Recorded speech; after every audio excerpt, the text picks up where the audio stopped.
Sacrifier pour aider quelqu'un à faire de bonnes études est merveilleux. Sacrifier afin d'aider quelqu'un à faire de son mieux dans la vie est formidable. Sacrifier pour aider quelqu'un à avoir les nécessités de la vie est magnifique. Mais sacrifier pour aider quelqu'un à être sauvé éternellement et à avoir une destination éternelle différente de celle vers laquelle il se dirigeait est le plus grand sacrifice de tous. Ce n'est pas mon idée, c'est l'idée de Jésus. Ce n'est pas l'idée de l'Église des apôtres, c'est l'idée de Dieu.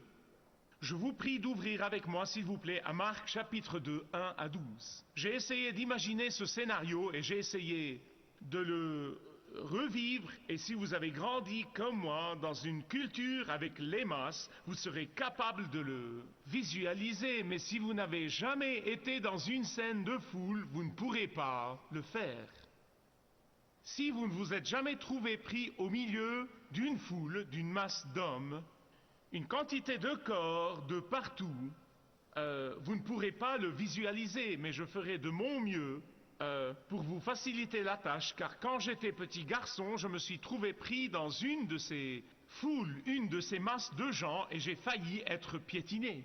Il y avait à Capernaum une foule grouillante.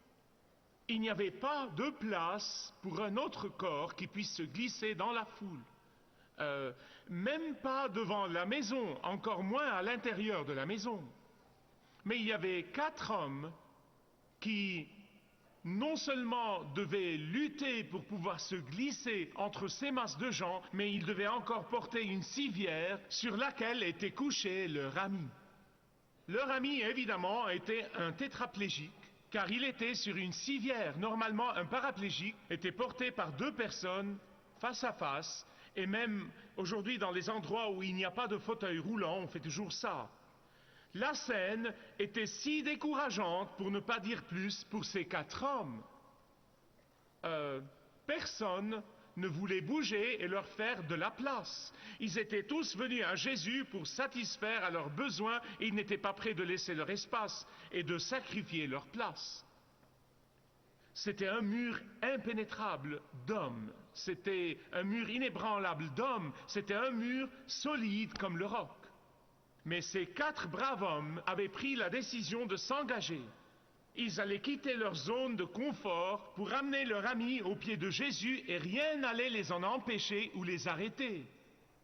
Leur engagement n'était pas timide. Leur engagement était ferme. Leur engagement était inébranlable. L'engagement de ces hommes était immuable. Leur consécration n'était pas éphémère, elle n'était pas passagère, ce n'était pas seulement pour une période de temps, c'était jour après jour, semaine après semaine. Et si quelqu'un avait une bonne excuse pour laisser tomber et dire « Eh bien, nous avons fait de notre mieux », ces 4 hommes avaient toutes les excuses possibles. Ils auraient pu dire « Mince, nous avons essayé de tout notre cœur et ça n'a pas marché. Nous avons fait de notre mieux et ça n'a pas marché. Nous avons tenu la distance et ça n'a pas marché. Peut-être que nous essayerons une autre fois. Nous avons pris tellement de temps de notre programme surchargé et nous ne pouvons plus prendre davantage de temps. Nous avons fait tout ce que nous pouvons faire et ça n'a pas marché. Nous ne pouvons pas faire ça. » Ou alors il y a la vieille excuse pieuse. Ce n'est peut-être pas la volonté de Dieu. Oh, ce n'est pas le timing de Dieu. Peut-être que c'est le mauvais moment et le mauvais endroit. Bien-aimés, laissez-moi vous dire une chose et me confesser. Je renonçais moi-même parfois pour de moindres obstacles. En fait, moi-même, je renonçais à certaines choses trop tôt, trop vite. Je priais pour des choses qui étaient en accord avec la volonté de Dieu, en accord avec la parole de Dieu, en accord avec le caractère de Dieu, en accord avec ma connaissance de Dieu, et pourtant, quand mes prières n'étaient pas vite exaucées, je renonçais à prier. Et quand Dieu exauçait plus tard mes prières, je versais de chaudes larmes de honte et d'humilité devant Dieu, non pas devant les gens, mais devant Dieu pour avoir abandonné trop tôt. J'ai essayé de mener quelqu'un au Christ et Quand il a refusé de venir à Christ, j'ai arrêté de prier pour lui. Longtemps plus tard, cette personne est venue au Christ. Pendant ce temps, je suis tombé par hasard sur la biographie de George Muller.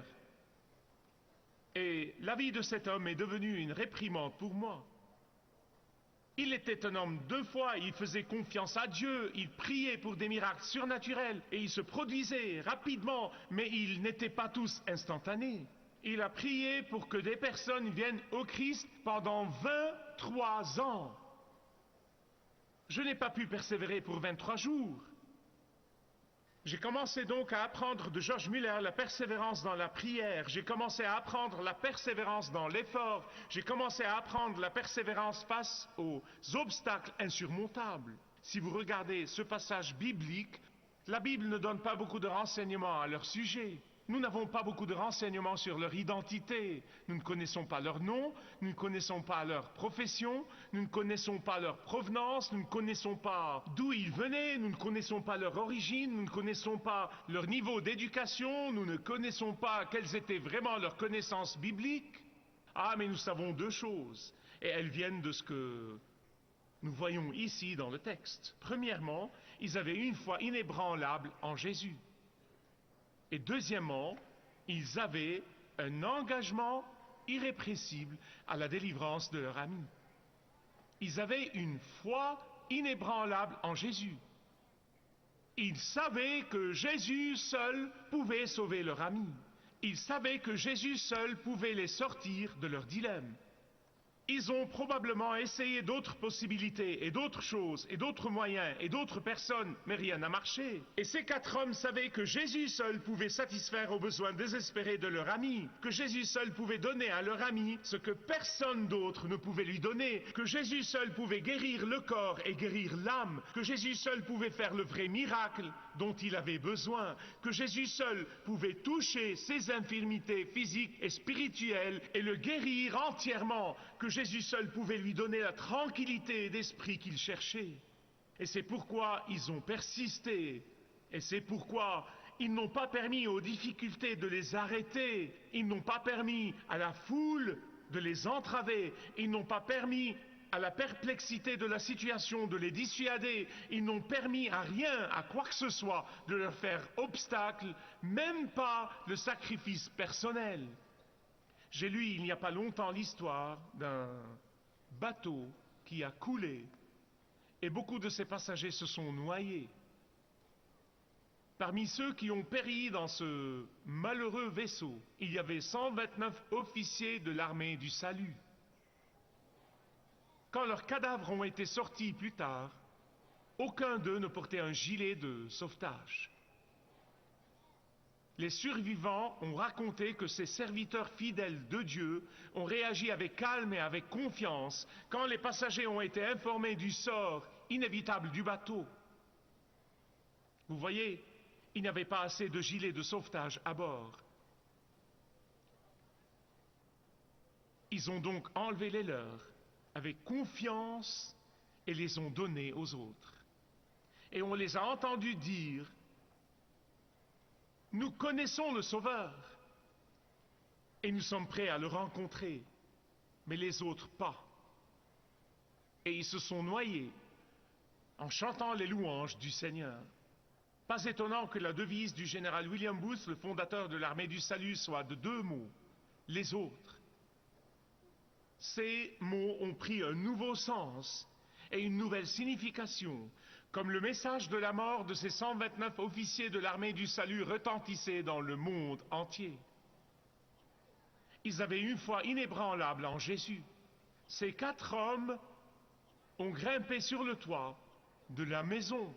Ils ont fait une ouverture dans le toit et ils ont fait descendre leur ami tétraplégique jusqu'à Jésus. La question ici, c'est leur persistance dans la foi. Regardez le verset 5. Et si vous avez votre Bible et un stylo, soulignez ça. Le verset 5 dit: Jésus, voyant leur foi, Jésus, voyant leur foi, Jésus, voyant leur foi, dit: mon enfant, tes péchés sont pardonnés. Nous ne savons pas grand-chose sur la foi de cet homme paralytique.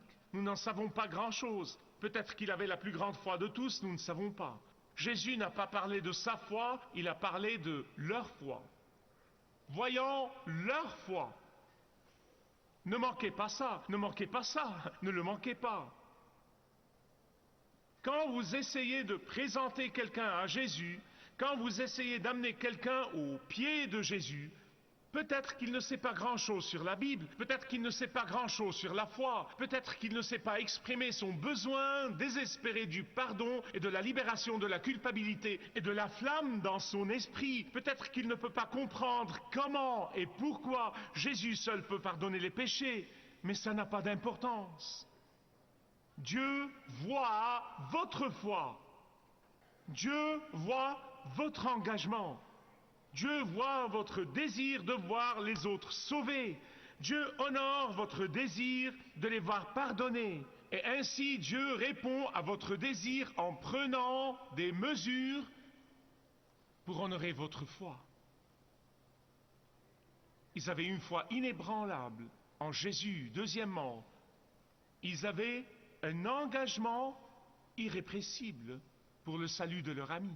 Je pense que la plupart de nous diront que nous avons, si nous connaissons le Seigneur, un désir irrépressible de voir les membres de nos familles sauvés, un époux sauvé, un cher ami sauvé, un collègue sauvé. Et c'est là que vous devez commencer. C'est là que vous devez commencer. Mais si vous êtes comme moi,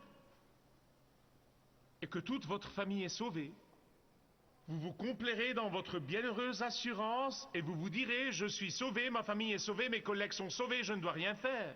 Non, cette idée n'est pas du tout consistante pour ceux qui appartiennent au Christ.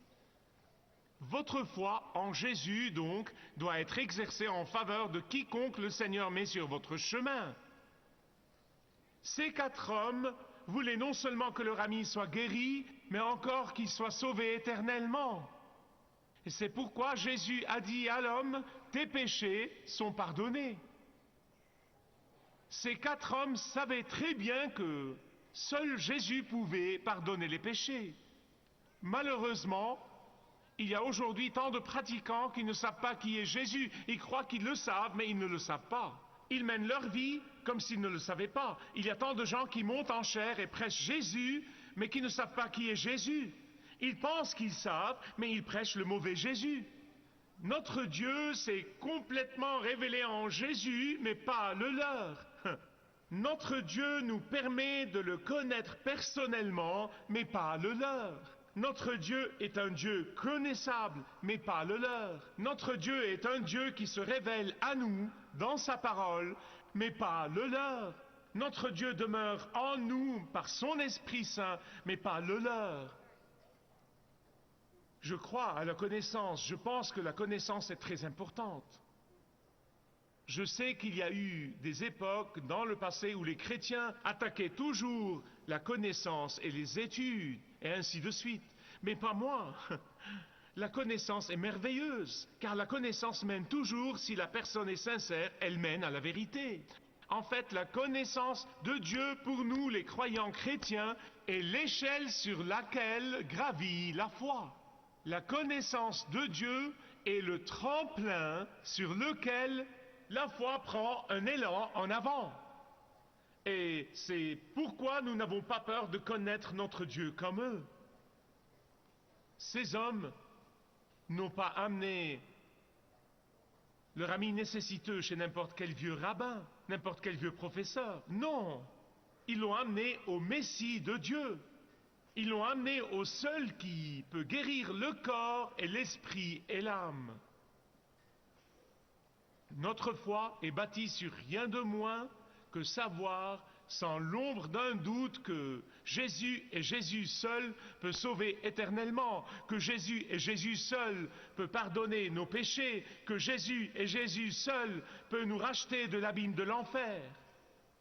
Et c'est pourquoi ces 4 hommes se sont engagés à présenter leur ami au seul qui soit digne de confiance, au seul qui soit Dieu de Dieu même, qui s'est fait homme d'homme même, et Jésus a fait le reste. La foi en Jésus honore Dieu. L'amour pour les gens touche Dieu. Et voyant leur foi, Jésus a dit, mon enfant, tes péchés sont pardonnés.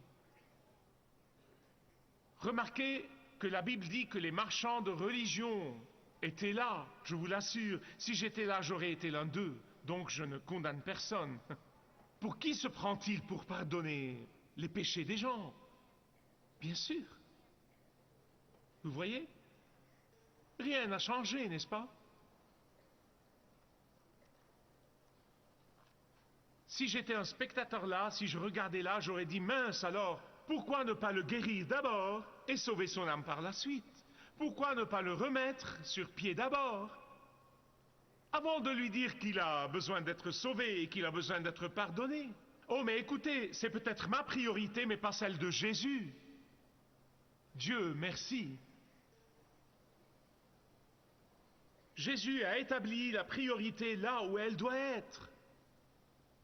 Jésus sait que l'éternité est un long temps. Et Jésus dit que l'éternité est la plus importante de toutes. C'est pourquoi Jésus décide d'ôter tout d'abord l'aiguillon de la mort. Il ôte en premier la tâche du péché. Il ôte en premier la douleur de la culpabilité. Jésus purifie l'esprit en premier. Jésus libère la conscience agité de cet homme en premier. Jésus donne du repos à l'âme de cet homme en premier. Jésus assure cet homme de son éternité au ciel en premier. Et le reste suivra. Écoutez, je ne minimise pas la guérison, comprenez s'il vous plaît. Je suis un grand croyant à la guérison du Seigneur. J'intercède tous les jours pour la guérison des gens, ici dans cette église et ailleurs. Je ne minimise pas ça, ne me comprenez pas mal. Mais Jésus dit que la plus grande expression d'amour pour quelqu'un, que ce soit un membre de la famille ou un voisin ou un collègue, c'est de l'amener aux pieds de Jésus. Et Jésus fera le reste. Et c'est ça en fait la vie des apôtres. Il ne s'agit pas d'essayer de convertir les gens, il ne s'agit pas de suivre un cours d'évangélisation, il ne s'agit pas de ça, il s'agit de les amener à Jésus. Et Jésus fera le reste. C'est ce que veut dire s'engager cette année. C'est tout ce dont il s'agit. Il s'agit d'amener les gens aux pieds de Christ. C'est tout ce que nous sommes appelés à faire. Vous et moi, nous ne pouvons pas les convertir au Christ. Vous et moi ne pouvons pas changer leur vie. Vous et moi ne pouvons pas changer leur destination éternelle. Vous et moi ne pouvons pas les forcer à recevoir le pardon de Christ. C'est impossible. Mais nous pouvons les amener à Jésus. Et Jésus fera le reste. Nous pouvons persister à prier pour eux. Et nous pouvons refuser de les laisser tomber. Nous pouvons essayer tous les moyens possibles pour leur révéler Jésus, non seulement en parole, mais en parole et en fait dans nos vies. Avoir une foi inébranlable, avoir un engagement irrépressible, et ce qui honore le plus le Seigneur. Quand Dieu met des gens dans votre vie, c'est votre foi en Jésus et votre amour pour eux qui feront déclencher le miracle. Croyez-moi. Et vous savez, la ramification de ce que Dieu peut faire et fera dans ces situations est parfois incalculable. Et c'est pourquoi je veux vous raconter cette histoire pour clôturer. C'est l'histoire d'un homme très pieux, qui aimait beaucoup son ami, qui, s'il avait la moindre foi, ça n'avait rien d'extraordinaire. Mais en conséquence, des millions de gens ont été bénis. C'est l'histoire d'un cantique bien-aimé. J'ai grandi en le chantant et il est traduit en plusieurs langues partout dans le monde. Mais il a commencé avec ce musicien doué nommé Joseph P. Webster. Bien qu'il fût un musicien brillant, il souffrait beaucoup de la dépression, non pas clinique, chimique, mais de la dépression émotionnelle. Il était déprimé et découragé tout le temps, et il voyait toutes choses sombres et en noir. Et souvent, mes amis bien-aimés, écoutez-moi, la raison pour laquelle nous sommes déprimés et que nous restons déprimés, c'est que notre foi est très faible, que nous ne croyons pas que Dieu fera ce qu'il a promis de faire.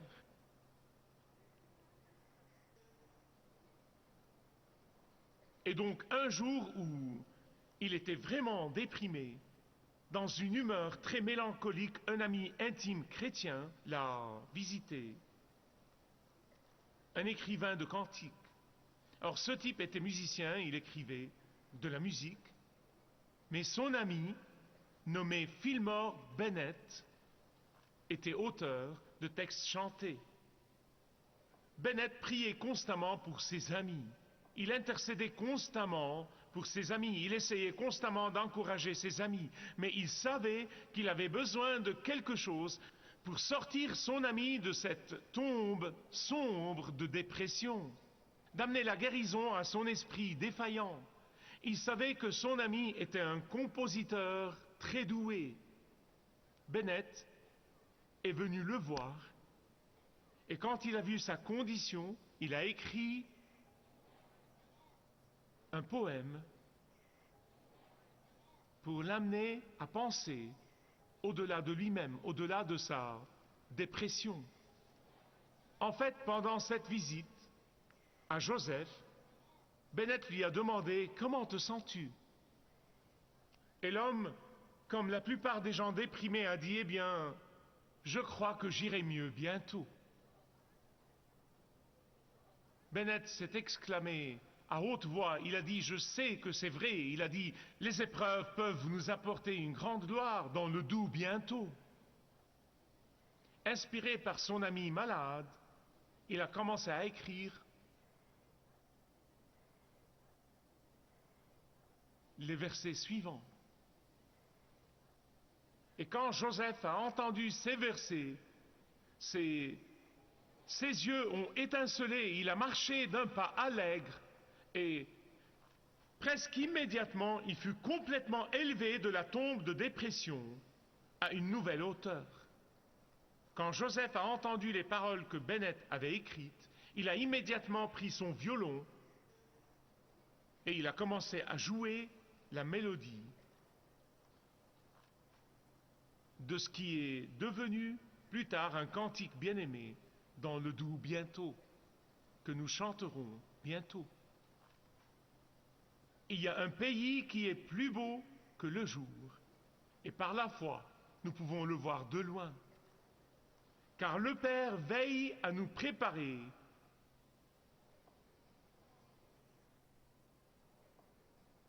un lieu d'habitation.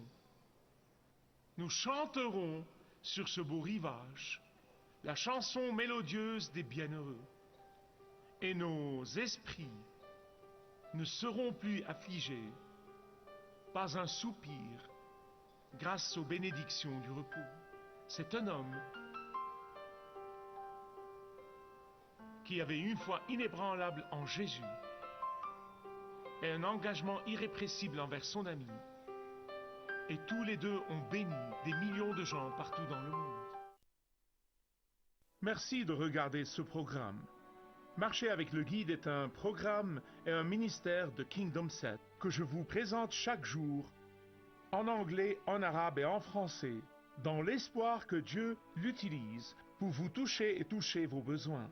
Et je prie que Dieu ait déjà guidé beaucoup d'entre vous dans une relation plus forte et plus profonde avec lui à travers Malakut Sat.